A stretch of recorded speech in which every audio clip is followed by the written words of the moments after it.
বিশ্বনন্দিত দেশনেতা Subhash Chandra Basu ICS পাশ করার পর শ্রী ঠাকুর অনুকূলচন্দ্রের কাছে আসেন। ঠাকুর তখন কলকাতায় বাগবাজারে সংক্রামক জ্বরে আক্রান্ত, তাই ঠাকুরের সাথে দেখা হলো না তার।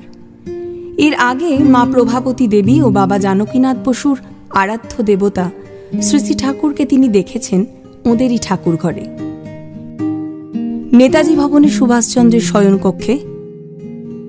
সেই ছবি আজও রয়েছে। পাবনা হিমায়তপুরের শ্রী ঠাকুর অনুকূলচন্দ্রের কাছে 3 বার আসেন সুভাষচন্দ্র বসু।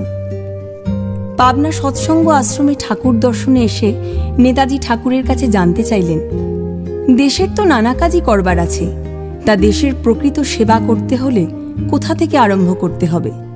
ঠাকুর বললেন, আমার কথা হচ্ছে, দেশের কাজ করতে হলে প্রথমে মানুষ তৈরির কর্মসূচি নিতে হবে। ভালো মানুষ পেতে হলেই বিবাহ সংস্কার আশু প্রয়োজন। বর্ণ, বংশ, আয়ু, স্বাস্থ্য ইত্যাদি হিসাব করে দেখে শুনে কাজ করতে হয়। কম্প্যাটিবল ম্যারেজ অর্থাৎ বিহিত বিবাহ হলেই ভালো সন্তানাদি আসে, আর তখন তাদের দ্বারাই দেশের দশের সবারই কাজ হয়।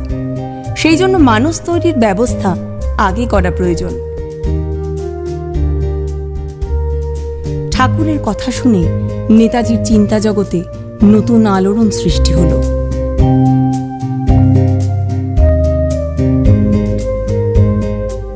স্বামী বিবেকানন্দর মতাদর্শে নেতাজি গভীরভাবে অনুপ্রাণিত ছিলেন, কিন্তু শ্রী ঠাকুর অনুকূলচন্দ্র যেভাবে সুবিবাহ ও সুপ্রজননের উপর জোর দিয়েছেন, এমন কথা এর আগে শোনেননি তিনি।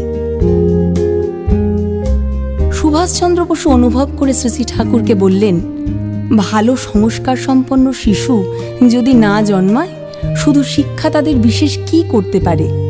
বীজ থেকেই তো গাছ হয়, বীজ ভালো হলেই গাছ ভালো হবে।